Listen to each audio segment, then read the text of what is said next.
जय श्री कृष्णा, राधे राधे सभी को। तो कैसे हैं आप सभी लोग। तो चलिए हम शुरुआत अपने प्रभु जी के नाम से करते हैं। हरे कृष्णा कृष्णा कृष्णा हरे हरे, हरे राम राम राम हरे हरे। तो चलिए हम अपने श्रीमद् भागवत गीता का यथास्वरूप स्टार्ट करते हैं, जहाँ से हमने छोड़ रखा था पिछले।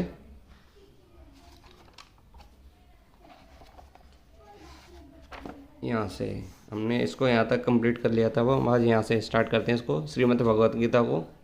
इसमें देखते हैं भगवान जी अपने हमारे लिए क्या उपदेश देते हैं। मुझे प्राप्त करके महापुरुष जो भक्ति योगी है कभी भी दुखों से पूर्ण इस अनित्य जगत में नहीं लौटते, क्योंकि उन्हें परम सिद्धि प्राप्त हो चुकी होती है। क्योंकि यह नश्वर जगत जन्म तथा मृत्यु के क्लेशों से पूर्ण है। अतः जो परम सिद्धि प्राप्त करता है और परलोक कृष्णलोक या गोलोक वृंदावन को प्राप्त होता है, वह वहाँ से कभी वापस नहीं आना चाहता। इस परलोक के वेदों में अभक्त अक्षर तथा परमा गति कहा गया है। दूसरे शब्दों में यह लोक हमारी भौतिक दृष्टि से परे है और अवर्णनीय है, किंतु यह चरम लक्ष्य है जो महात्माओं का गतवंत है। और महात्मा अनुभवदीय भक्तों के दिव्य संदेश प्राप्त करते हैं, और इस प्रकार के वे धीरे धीरे कृष्ण भावनामृत में भक्ति विकसित करते हैं और दिव्य सेवा में इतने लीन हो जाते हैं कि वे ना तो किसी भौतिक लोक में जाना चाहते हैं, ना ही वे किसी आध्यात्मिक लोक में जाना चाहते हैं। वे केवल कृष्ण तथा कृष्ण का सामीप्य चाहते हैं, अन्य कुछ नहीं। यही जीवन की सबसे बड़ी सिद्धि है। इस लोक में भगवान कृष्ण के सगुणवादी भक्तों के विशेष रूप में उल्लेख हुआ है। ये भक्त कृष्ण भावनामृत में जीवन की परम सिद्धि प्राप्त करते हैं। दूसरे शब्दों में वे सर्वोच्च आत्माएं हैं। इस जगत में सर्वोच्च लोक से लेकर नियमतम सारे लोग दुखों के घर हैं, जहाँ जन्म तथा मरण का चक्कर लगा रहता है। किंतु हे कुंती पुत्र, जो मेरे धाम को प्राप्त कर लेता है वह कभी भी जन्म नहीं लेता। समस्त योगियों को चाहिए कि वे कर्म योगी या ज्ञान योगी या हठ योगी अनंत भक्ति योग कृष्ण भावनामृत में भक्ति की सिद्धि प्राप्त करनी चाहिए, तभी वे कृष्ण के दिव्य धाम को जा सकते हैं, जहाँ वे फिर वापस नहीं आते। किंतु जो सर्वोच्च भौतिक लोकों अर्थात देवलोकों को प्राप्त होता है, उसका जन्म पुनर्जन्म होता है। जिस प्रकार इस पृथ्वी के लोक उच्च लोकों को जाते हैं, उसी तरह ब्रह्मलोक, चंद्रलोक तथा इंद्रलोक जैसे उच्चतर लोकों को पृथ्वी पर गिरते रहते हैं। छंदोग्य उपनिषद में जिस पंचाग्नि विद्या का विधान है, उससे मनुष्य ब्रह्मलोक को प्राप्त कर सकता है। किंतु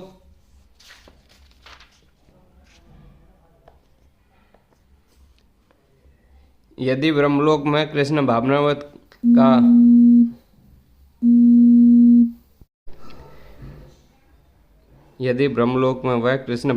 का अनुशीलन नहीं करता, तो उसे पृथ्वी पर फिर से लौटना पड़ता है। जो उच्चतर लोकों से कृष्ण भावनामृत को प्रवृत्त करते हैं, वे क्रमशः और ऊपर जाते हैं रहते हैं, और प्रलय के समय वे नित्य परम धाम को भेज दिए जाते हैं।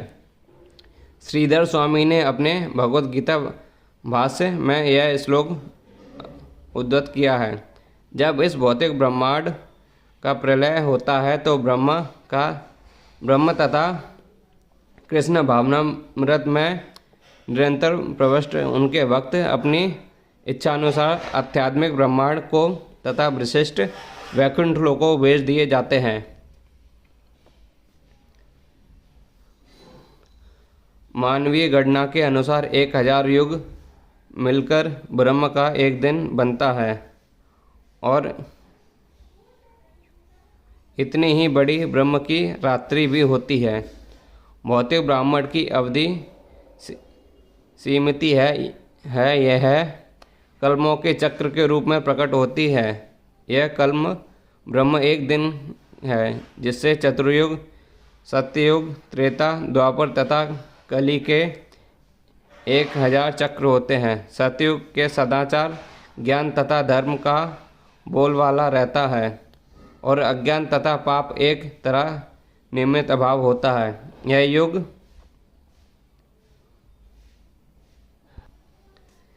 17,28,000 वर्षों तक चला। त्रेता युग पापों का प्रारंभ होता है और यह युग 12,16,000 वर्षों तक चला। द्वापर युग में सदाचार तथा ब्रह्म का ह्रास होता है और पाप बढ़ते हैं। यह युग 7,64,000 वर्षों तक चला। सबसे अंत में कलयुग, जिसे हम विगत 4,000 वर्षों से भोग रहे हैं, आता है, जिससे यह कलह, अज्ञान, अधर्म तथा पाप का प्रधान रहता है और सदाचार का प्राय लोप हो जाता है। यह युग 4,32,000 वर्षों तक चलता है। इस युग में पाप यहाँ तक बढ़ जाते हैं कि इस युग के अंत में भगवान स्वयं कल की अवतार धारण करते हैं, असुरों का संहार करते हैं, भक्तों की रक्षा करते हैं और दूसरे सतयुग का प्रारंभ होता है। इस तरह यह क्रिया निरंतर चलती रहती है। ये चारों युग एक सहस्त्र चक्र कर लेने पर ब्रह्म का एक दिन के तुल्य होते हैं और इतने ही वर्षों में उनकी एक रात्रि होती है। ब्रह्म ऐसे 100 वर्ष जीवित रहते हैं और तब उनकी मृत्यु होती है। ब्रह्म के ये 900 वर्ष की गणना के अनुसार पृथ्वी के 39 नील, 90 खरब, 40 अरब वर्ष के तुल्य है। इन गणनाओं से ब्रह्म की आयु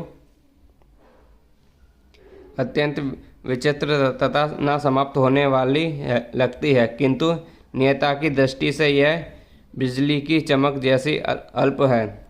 कारण वर्ग में असंख्य ब्रह्म अटलांटिक सागर में पानी के बहुलकों के समान प्रकट होती है और लोप रहते हैं। ब्रह्म तथा उनकी सृष्टि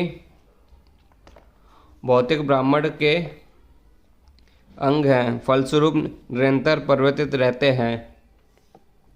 इस भौतिक ब्रह्मांड में ब्रह्म भी जन्म, जरा, रोग तथा मृत्यु क्रिया से अछूत नहीं है, किंतु चूंकि ब्रह्म इस ब्रह्मांड की व्यवस्था करते हैं, इसलिए वे भगवान की प्रत्यक्ष सेवा में लगे रहते हैं। फलस्वरूप उन्हें तुरंत मुक्ति प्राप्त हो जाती है। यहाँ तक कि सिद्ध सन्यासी को भी ब्रह्मलोक भेजा जाता है, जो इस ब्रह्मांड का सर्वोच्च लोक है, किंतु कालक्रम से ब्रह्म तथा ब्रह्मलोक के सारे वासी प्रवृत्ति नियमानुसार मरणशील होते हैं। ब्रह्मा के दिन शुभारंभ में सारे जीव अव्यक्त अवस्था में व्यक्त होते हैं और फिर जब रात्रि आती है तो वे पुनः अव्यक्त में विलीन हो जाते हैं।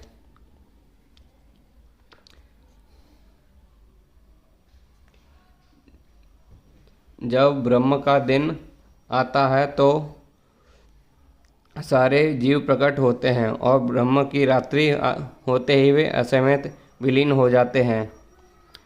अल्पज्ञानी पुरुष जो भौतिक जगत में बने रहना चाहते हैं उच्चतर लोकों को प्राप्त कर सकते हैं, किंतु वे पुनः इस धरालोक पर आना होता है तो वे ब्रह्म का दिन होने पर ही इस जगत के उच्चतर तथा निम्नतर लोकों में अपने कार्यों का प्रदर्शन करते हैं, किंतु ब्रह्म की रात्रि होते ही वे नष्ट हो जाते हैं।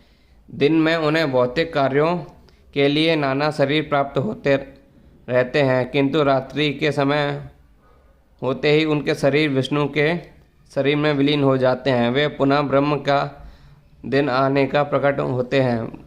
भूतवा भूतवा प्रातिल्य, दिन के समय वे प्रकट होते हैं और रात्रि के समय पुनः विनष्ट हो जाते हैं। अंततोगात्वा, जब ब्रह्म का जीवन समाप्त होता है तो उन सबका संहार हो जाता है और वे करोड़ों वर्षों तक अप्रकट रहते हैं। अन्य कल्प में ब्रह्म का पुनर्जन्म होने पर वे पुनः प्रकट होते हैं। इस प्रकार वे भौतिक जगत की जादू से मोहित रहते हैं। किंतु जो बुद्धिमान व्यक्ति कृष्ण भावनामृत स्वीकार करते हैं वे इस मनुष्य जीवन का उपयोग भगवान की भक्ति करने में तथा हरे कृष्ण मंत्र के कीर्तन में बिताते हैं। इस प्रकार वे इस जीवन में कृष्णलोक को प्राप्त होते हैं और वहाँ पर पुनर्जन्म के चक्कर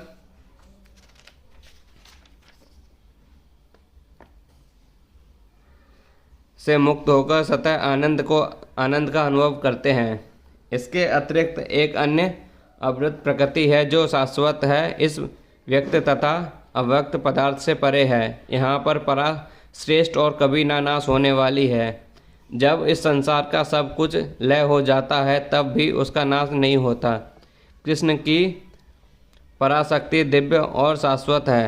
यह उस भौतिक प्रकृति के समस्त परिवर्तन से परे है जो ब्रह्म के दिन के समय व्यक्त और रात्रि के समय विनष्ट होती रहती है। कृष्ण की पराशक्ति भौतिक प्रकृति के गुण से सर्वथा विपरीत है तथा अप्रभा प्रकृति व्याख्यान 7वां अध्याय में हुई है। जिस देवांती अप्रकट अविनाशी बताते हैं, जो परम गतवंत है, उसे प्राप्त कर लेने पर कोई वापस नहीं आता, वही मेरा परम धाम है। ब्रह्म संहिता में भगवान कृष्ण के परम धाम को चिंतामणि धाम कहा गया है, जो ऐसा स्थान है जहाँ सारी इच्छाएं पूरी होती हैं। भगवान कृष्ण का परम धाम गोलोक वृंदावन कहलाता है और वह पारसमणि से निर्मित प्रसादों से मुक्त है। वहाँ पर वृक्ष भी हैं किंतु कल्पतरु कहा जाता है, जो इच्छा होने पर किसी भी तरह का खाद्य पदार्थ प्रदान करने वाले हैं। वहाँ गोए भी हैं जिन्हें सुरभि गोए कहा जाता है और वे अनंत दुग्ध देने वाली हैं। इस धाम में भगवान की सेवा के लिए लाखों लक्ष्मियाँ हैं। वे आदि भगवान गोविंद तथा समस्त कारणों के कारण कहलाते हैं। भगवान वंशी बजाते रहते हैं। उनका दिव्य स्वरूप समस्त लोकों में सर्वाधिक आकर्षण है। उनके नेत्र कमल दलों के समान हैं और उनका शरीर मेघों का वर्ण है। वे इतने रूपवान हैं कि उनका सौंदर्य हजारों कामदेव का मात करता है। वे पीत वस्त्र धारण करते हैं, उनके गले में माला रहती है, वे केशों में मोरपंख लगे रहते हैं। भगवत गीता में भगवान कृष्ण अपनी निजी धाम गोलोक वृंदावन का संकेत मात्र करते हैं, जो आध्यात्मिक जगत में सर्वश्रेष्ठ है। इसका विस्वाद ब्रह्म संहिता में मिलता है। वे वैदिक ग्रंथ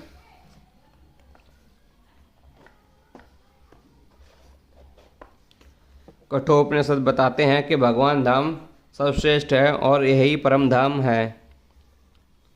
एक बार वहाँ पहुंचकर फिर से भौतिक संसार में वापस नहीं आना होता। कृष्ण का परम धाम तथा स्वयं कृष्ण अभिन्न है, क्योंकि वे दोनों एक से गुण वाले हैं। आध्यात्मिक आकाश में स्थिर इस गोलोक वृंदावन की प्रकृति वृंदावन इस पृथ्वी पर दिल्ली से 90 मील दक्षिण पूर्व स्थित है। जब कृष्ण ने इस पृथ्वी पर अवतार ग्रहण किया तो उन्होंने इसी भूमि पर जिसे वृंदावन कहते हैं और जो भारत में मथुरा जिले में के 84 वर्ग मील में फैला हुआ है, क्रीड़ा की थी।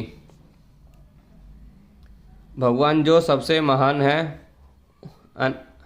अनन्य भक्त द्वारा ही प्राप्त किए जा सकते हैं। यद्यपि वे अपने धाम में विराजमान रहते हैं तो भी वे सर्वव्यापी हैं। उन्हें और उनमें सब कुछ स्थिर है।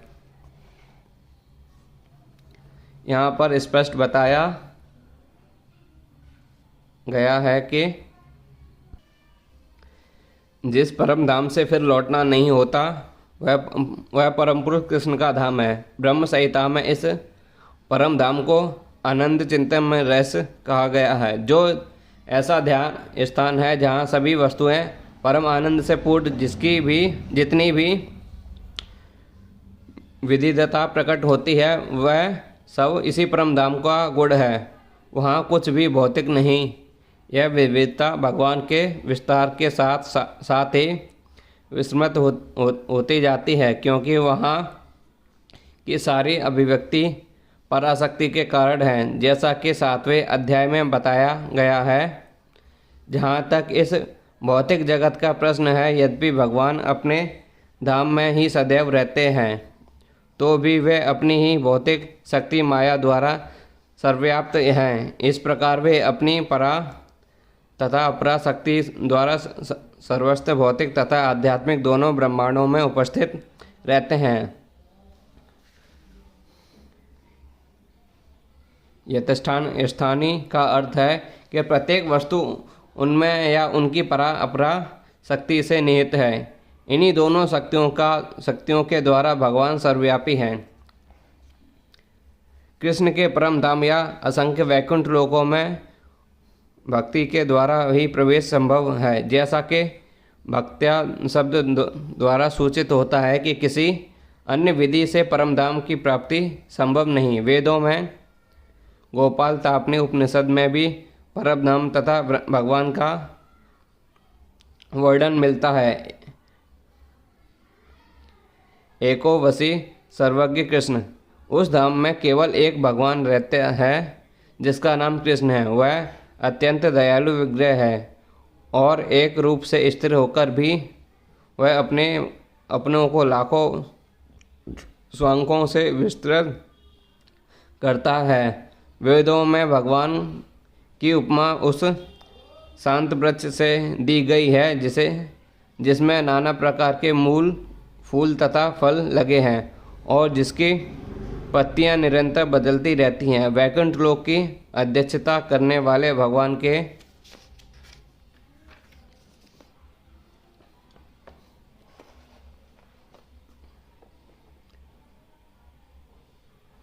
स्वांश चतुर्भुजी हैं और विभिन्न नामों से विख्यात हैं। पुरुषोत्तम, विक्रमेय, केशव, माधव, अनिरुद्ध, हरिकेश, संकर्षण, प्रद्युम्न, श्रीधर, वासुदेव, दामोदर, जनार्दन, नारायण, वामन, पद्मनाभ आदि। ब्रह्म संहिता भी इसकी पुष्टि की है। यद्यपि भगवान निरंतर परमधाम गोलोक वृंदावन में रहते हैं, किंतु सर्वव्यापी हैं तथा सब कुछ सुचारू रूप से चलता रहे। वेदों में श्वेता उपनिषद में कहा गया है, पराय शक्ति विधेदा श्रूयते स्वाभाविके ज्ञान बालिक्य क्रिया च। उनकी शक्तियाँ इतनी व्यापक हैं कि वे परमेश्वर के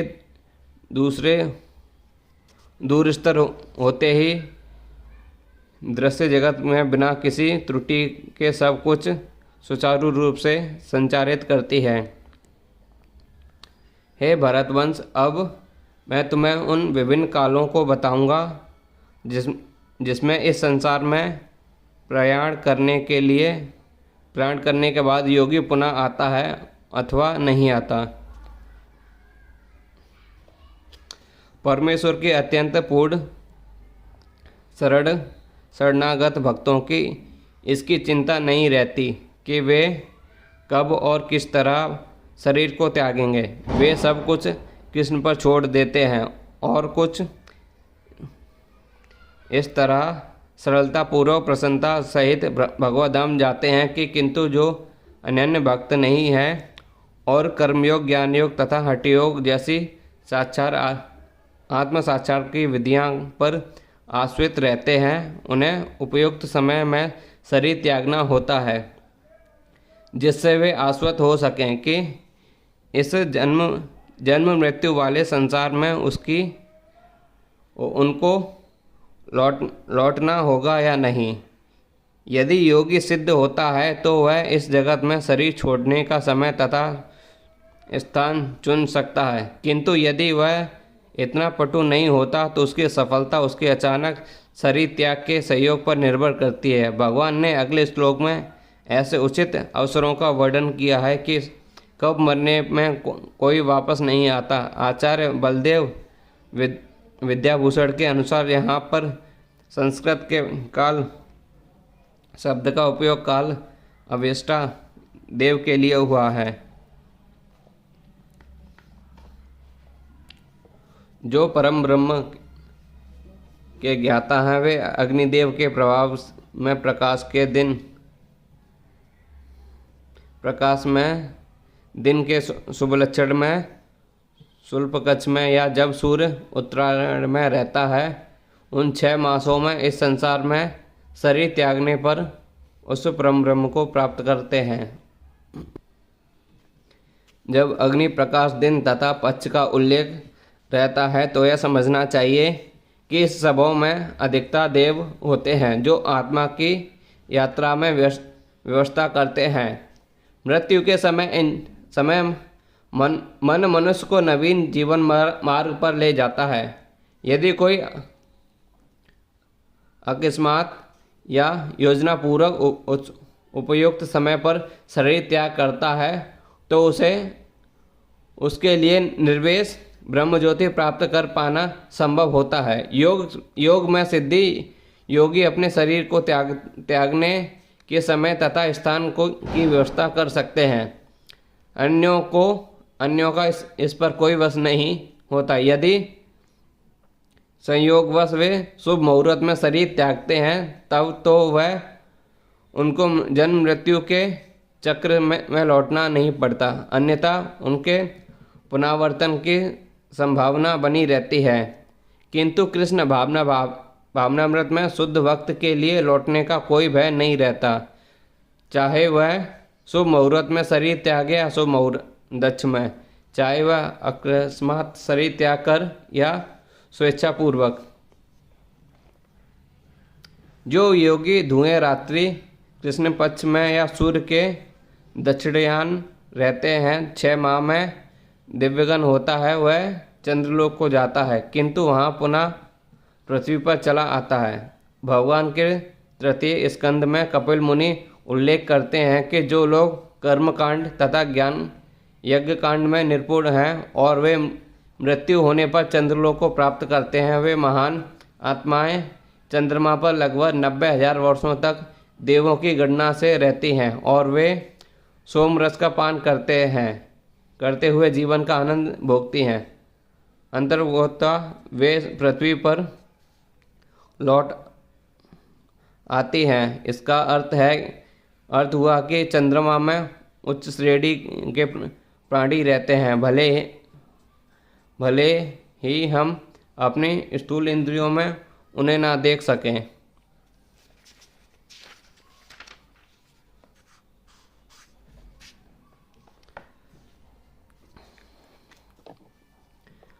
वैदिक मतानुसार इस संसार को प्रयाण करने के 2 मार्ग हैं, एक प्रकाश तथा दूसरा अंधकार। जब मनुष्य प्रकाश के मार्ग से जाता है तो वह वापस नहीं आता, किंतु अंधकार के मार्ग से जाने वाला पुनः लौटकर आता है। आचार्य बलदेव विद्याभूषण ने छंदोपनिषद में ऐसा ही उद्धृण किया है। जो अनादि काल से सकाम कर्मी तथा दार्शनिक चिंतक रहे हैं, वे निरंतर आगमन करते रहते हैं। वस्तुस्थ में उन्हें परम मोक्ष प्राप्त नहीं होता, क्योंकि वे कृष्ण की शरण में नहीं जाते। हे अर्जुन, यद्यपि भक्तगण इन दोनों मार्गों को जानते हैं किंतु वे मोहग्रस्त नहीं होते, अतः तुम भक्ति में सदैव स्थिर रहो। कृष्ण अर्जुन को उपदेश दे रहे हैं कि उसे इस जगत में आत्मा का प्रयाण करने में विभिन्न मार्गों को सुनकर विचलित नहीं होना चाहिए। भगवत भक्त को इसकी चिंता नहीं होनी चाहिए कि वह स्वेच्छा से मरेगा या देवशास्त्र से। भक्त को कृष्ण भावनामृत में दृढ़तापूर्वक स्थिर रहकर हरे कृष्ण का जप करना चाहिए। उसे यह ज्ञान लेना चाहिए कि इन दोनों मार्गों में किसी भी चिंता में उसका कष्टदायक है। कृष्ण भावनामृत तल्लीन होने की सर्वोच्च विधि यही है कि भगवान की सेवा में सदैव रत रह जाए। इससे भगवत धाम का मार्ग स्वतः सुगम, सुनिश्चित तथा सीधा होगा। इस श्लोक का योग शुद्ध शब्द विशेष रूप से महत्वपूर्ण है। जो योग में स्थिर है वह अपनी सभी गतिविधियों में निरंतर कृष्ण भावनामृत में रत रहता है। श्री कृष्ण रूप गोस्वामी का उपदेश मनुष्य सांसारिक कार्यों से अनासक्त रहकर कृष्ण भावनामृत में सब कुछ करना चाहिए। इस विधि से, जिसे युक्त वैराग्य कहते हैं, मनुष्य सिद्धि प्राप्त करता है। अतः भक्त कभी इन वर्णों से विचलित नहीं होता, क्योंकि वह जानता है कि भक्ति का कारण भगवत धाम तक उसका प्रयाग सुनिश्चित है।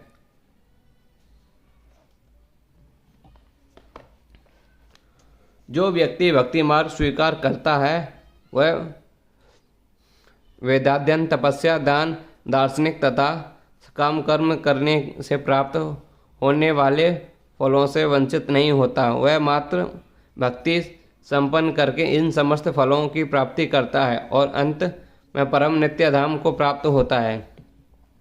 यह श्लोक 7वें तथा 8वें अध्याय में उपसंहार है, जिससे कृष्ण भावनामृत तथा भक्ति का विशेष वर्णन है। मनुष्य को अपने गुरु के निर्वेश में ध्यान करना होता है। उन्हीं के आश्वस्त में रहने पर तपस्या करनी होती है। ब्रह्मचारी को गुरु के घर में एक दास के भांति रहना पड़ता है और द्वार द्वार भिक्षा मांगकर गुरु के पास लाना होता है। उसे गुरु के आदेश पर ही भोजन करना होता है। यदि किसी दिन गुरु शिष्य को भोजन करने के लिए बुलाना भूल जाए तो शिष्य उपवास करना है। ब्रह्मचार्य का पालन वे कुछ वैदिक नियम हैं। अपने गुरु के आश्रम में जब छात्र 5 से 20 वर्ष तक वेदों का अध्ययन कर लेता है तो वह परम चरित्रवान बन जाता है। वेदों का अध्ययन मनोधर्मी के मनोरंजन के लिए नहीं, अपितु चरित्र निर्माण के लिए है। इस प्रशिक्षण के बाद ब्रह्मचारी को गृहस्थ जीवन में प्रवेश करके विवाह करने की अनुमति दी जाती है।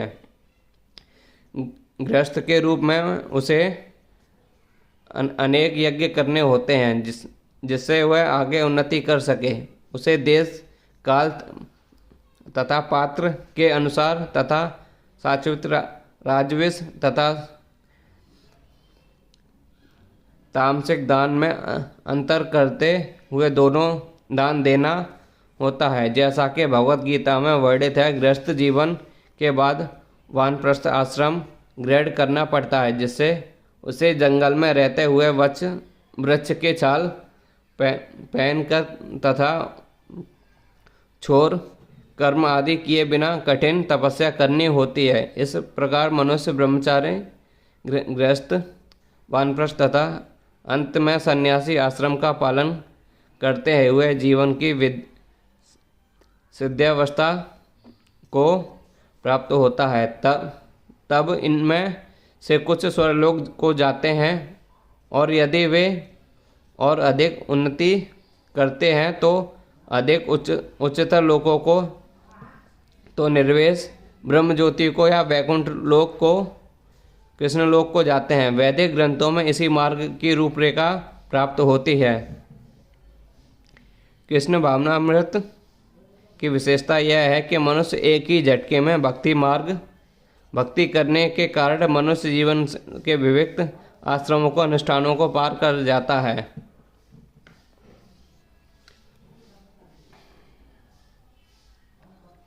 इद विविधता शब्द सूचित करते हैं कि मनुष्य भगवत गीता के इस अध्याय के में यथा 7वें अध्याय में दिए गए कृष्ण उपदेशों को समझना चाहिए। उसे सिद्धांत या मनोधर्म में इन दोनों अध्यायों को समझने का प्रयास नहीं करना चाहिए, अपितु भक्तों की संगति में श्रवण करके समझना चाहिए। 7वें से लेकर 12वें तक अध्याय भगवत गीता के सार रूप में प्रथम 6 अध्याय तथा अंतिम 6 अध्याय इन भगवतवड़ी 6 अध्यायों के लिए आवरण मात्र हैं, जिसकी सुरक्षा भगवान करते हैं। यदि कोई गीता के इन 6 अध्यायों को भक्त की संगति में भली भांति समझ लेता है तो उसका जीवन समस्त तपस्याओं, यज्ञों, दानों, चिन्हतों को पार करके महिमा मंडित को हो उठेगा, क्योंकि केवल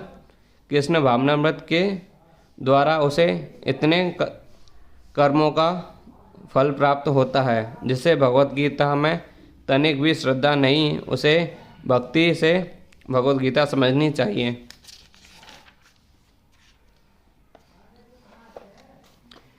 क्योंकि चौथे अध्याय में प्रारंभ में ही कहा गया है कि केवल भक्तगण ही गीता को समझ सकते हैं, अन्य कोई भी भगवत गीता को अभिप्राय नहीं समझ सकता। अतः मनुष्य को चाहिए कि वह किसी भक्त भगवत गीता पढ़े, मनोधर्मी से नहीं। यहाँ श्रद्धा का सूचक जब भक्त खोज की जाती है और अनंत भक्त की संगति प्राप्त हो जाती है, उसे क्षण के लिए भगवत गीता की वास्तविकता अध्ययन, उसका ज्ञान प्रारंभ होता है। भक्त की संगति से भक्ति आती है और भक्ति के कारण कृष्ण या ईश्वर तथा कृष्ण के कार्यकलापों, उनके रूप, नाम, लीलाओं आदि से संबंधित सारे श्रम दूर हो जाते हैं। इस प्रकार भ्रमों से दूर हो जाने पर वह अपने अध्ययन में स्थिर हो जाता है। तब उसे भगवत गीता के अध्ययन में रस आने लगता है और कृष्ण भावना भावित होने की अनुभूति होने लगती है। आगे बढ़ने पर वह कृष्ण के प्रेम में पूर्णतः अनुरक्त हो जाता है। यह जीवन की सर्वोच्च सिद्धि अवस्था है जिससे कृष्ण भक्त के धाम गोलोक वृंदावन को प्राप्त होता है, वहाँ पर नित्य सुखी रहता है। इस प्रकार श्रीमद् भगवत गीता का 8वां अध्याय भगवत प्राप्ति का भक्ति वेदांत तात्पर्य पूर्ण हुआ। जय श्री कृष्ण, राधे राधे सभी को। तो आज हमारा यहाँ पे 8वां अध्याय समाप्त होता है। कल से हम अपने 9वें अध्याय के आगे प्रस्थान करेंगे। सभी लोग अपने श्री कृष्ण का नाम जप करते रहिए। हरे कृष्णा कृष्णा कृष्णा हरे हरे, हरे राम राम राम हरे हरे। तो चलिए कल हम अपना अध्याय 9 से प्रारंभ करेंगे। आज के लिए इतना ही।